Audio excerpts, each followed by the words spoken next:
In the first part of this lecture, we talked about how the liberal dream tradition argues that the market is good and makes us behave well. It is a source of positive, good, moral influence. And this part of the lecture, and the ones that are going to follow, we're going to talk about specific ways in which this tradition argues that the market is this good, moral, positive force.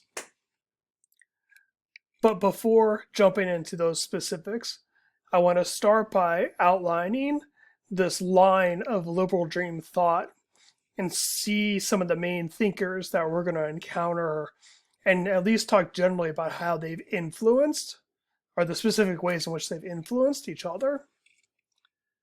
So conventionally, the liberal dream tradition dates back to Adam Smith and his work on the Wealth of Nations, part of which you read for this previous week when he was talking about the division of labor. Smith was influential for a lot of people, but one person in particular is von Mises. And von Mises is famous for developing what is called the Austrian School of Economics, which is a very free market, libertarian orientation towards markets. And we'll read some of von Mises later in the semester. In turn, von Mises is influential to a lot of people and kind of shoots out into three different trajectories. One of which was he's very influential in terms of Hayek's thought. And we are reading Hayek for today. He's the one who had the cartoon that we read. Von Mises is also very influential in the work of Milton Friedman, we are going to read and watch one of his movies that he made, who is a very staunch free market advocate. And we'll see that, so von Mises is famous for developing the Austrian School of Economics. Friedman, in turn, is very influential in what's known as the Chicago School of Economics. Now, you might have heard the phrase Chicago School before in reference to sociology. The economic Chicago School and the sociological Chicago School are very different. The sociological Chicago School is basically symbolic interactionism. That's the main theory they developed. The Chicago School of Economics are people who are very libertarian, free market oriented. And we'll see the influence that the school has had in a lot of different realms. Now, we'll see later that Friedman was very much a proponent of free markets and thought that markets should be really free to do, to kind of work their magic, as he would say it. And so he is in favor of channeling most social activities through the market because he believes it's such a morally good and efficient system. That being said, he did acknowledge a few things that he thought the state should have control of, so things that shouldn't be in the market. So he was he was a staunch libertarian, had a staunch free market orientation. But he did allow for a few exceptions.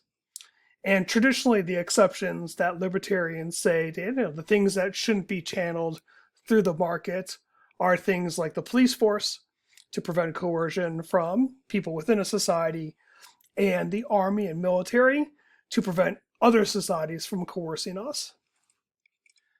And there's a handful of other exceptions to his thought, that thinking that the market is always good and we should channel everything through the market, but just know, very libertarian orientation. Well, Milton Friedman's son, David Friedman, who we will not read, kind of goes one step further than his father and says that even the police force, the judicial system, the army, those two should be things that are acquired through the market. So we should shop for our own police force, or we should be able to shop for our own army, our own protection. All right. So even the things that his father said were outside of the market, his son wants to pull them into the market. Well, then in turn, David Friedman's son, Patri Friedman, who we will read, kind of even goes a step further in that he argues that for the most part, well, he starts off by being kind of dismayed by the fact that for the most part, any existing territories, any existing states, all have laws on the books that interfere with the free market, and he's very skeptical that that would ever change. So Patrick Friedman wants a very libertarian society, but when he looks out into the world, there's really no societies that align with his political vision. And he wants to say that states have a vested interest in not allowing for a libertarian economic and political order, and so they're not going to change. Well, Patrick Friedman, what he does is he thinks of a way in which you could create new territories that are outside of the existing structure, and that these would have the possibility then of being kind of this libertarian utopia that he envisions. And as we'll see later in the semester when we read about Friedman and his work, Patrick Friedman and his work, his solution is to start building communities out at sea where existing laws, state laws, do not apply, and therefore you could create new laws in different novel social orders. All right, so from von Mises, we have kind of this Hayek line, then we have kind of this Friedman line, and then we have this Rothbard line, and we'll read some Rothbard later in the semester. And what we'll make note of is that he starts off being very much in the mold of von Mises, and kind of just basically agrees with everything that von Mises says.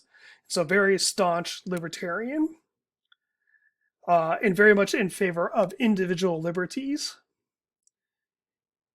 But over time, we'll see that his philosophical and political orientation changes in some significant ways, and that his work then starts moving in a very different direction.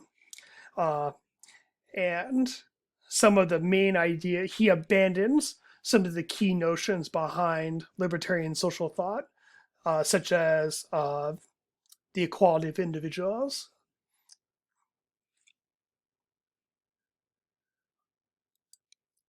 All right, so this is a quick overview of some of the people that we're going to encounter and how they have influenced one another.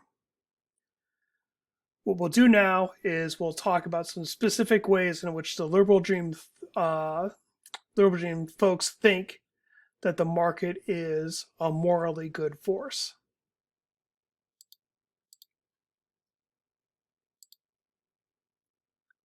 So just to review the general claim, right? Markets are good. They make us behave well. One specific version of this general claim is what Foucault and Healy refer to as the virtuous ethics of the market. And the main idea here is that markets compel us or make us act in virtuous ways. And this is also aligns with what was historically called the due commerce thesis, which is the market tends to be a civilizing force. And so some of the things that we very much value socially are encouraged or driven by market concerns. And so this claim argues that markets promote bourgeois virtues such as honesty, trustworthiness, being respectful, being punctual, and the like. And the thinking here is that in a market context, in theory, we cannot coerce other people to do things. People are free to do what they want. So they are free to buy or sell or interact economically with anyone that they would like. Now, except in cases of monopoly, like where there's one supplier and you have no choice but to interact with that supplier, assuming that there is market competition there, and again, you cannot use coercion, then there's an economic incentive to be very virtuous in your business undertakings. So if in a town, say there are two car mechanics, right? So they're both competing for the market in this town. If word gets out that one of these mechanics is dishonest, right? This mechanic tries to scam you out of money, tries to sell you things that you don't need, or says that they replace a certain part that they don't, or they replace a part that is of lower quantity than they promised to.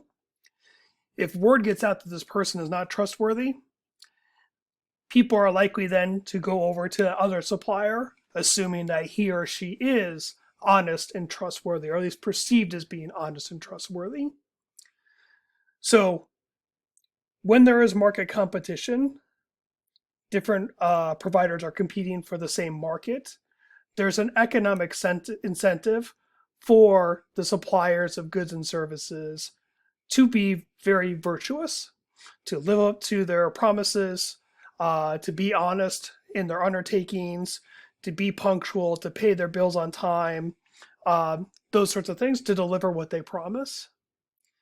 And so again, the market is promoting us to be act in very nice ways, in very pleasant ways.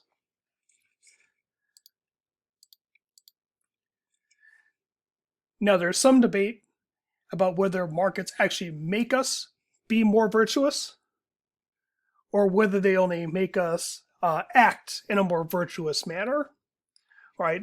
So one claim is that the market's really going to transform us and make us honest, trustworthy people.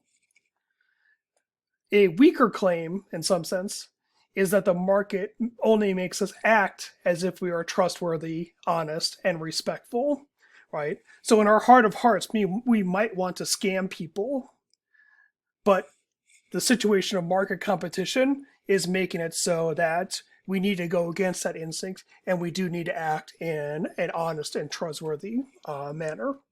So this is a theoretical debate about the mechanisms through which the market works. Does it really transform people, or does it just compel people to act a particular way? But in terms of consequences, they both end up in the same spot. People are acting honest and in an honest and trustworthy manner, right, in their business dealings, either because they have been made to be honest and trustworthy, or because the market is compelling them to. But nevertheless, we end up with what most people would argue is a morally good situation where people are acting in a virtuous way.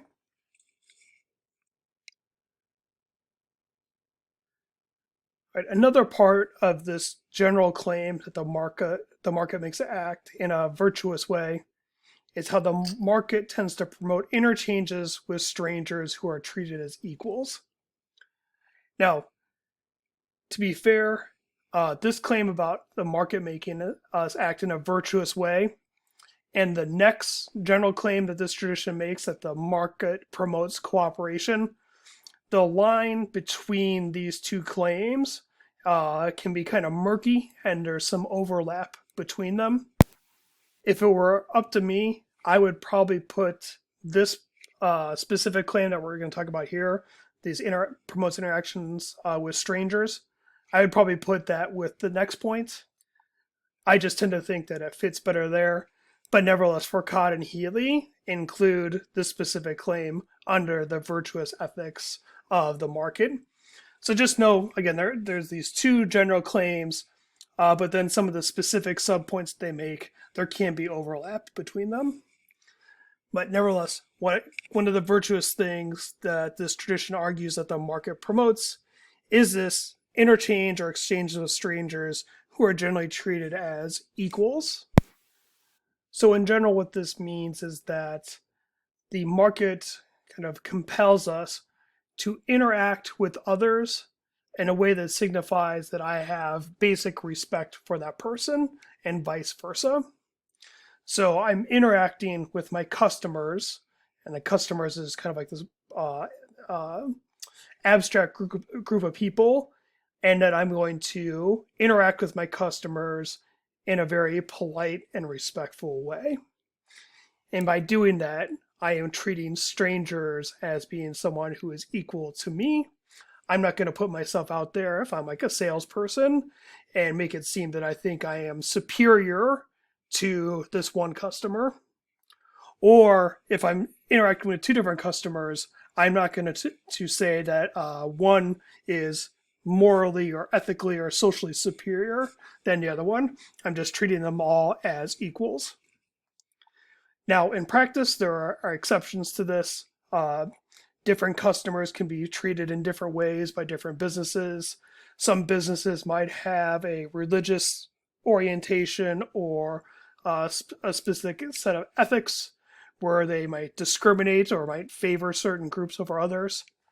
But the general claim of the liberal dream folks is that the market is going to incentivize people to treat strangers as equals, because if you're treating everyone as equals, that's a way to maximize the size of your customer base. And if you maximize the size of your customer base, then that allows you to make the more money and have the most successful business. All right, so this is one general claim that the liberal dream makes regarding why they think the market is good and makes us behave well. It promotes virtuous behavior. We're now going to explore a couple other reasons, specific reasons, why these folks think that the market is morally good and compels us to act in moral ways.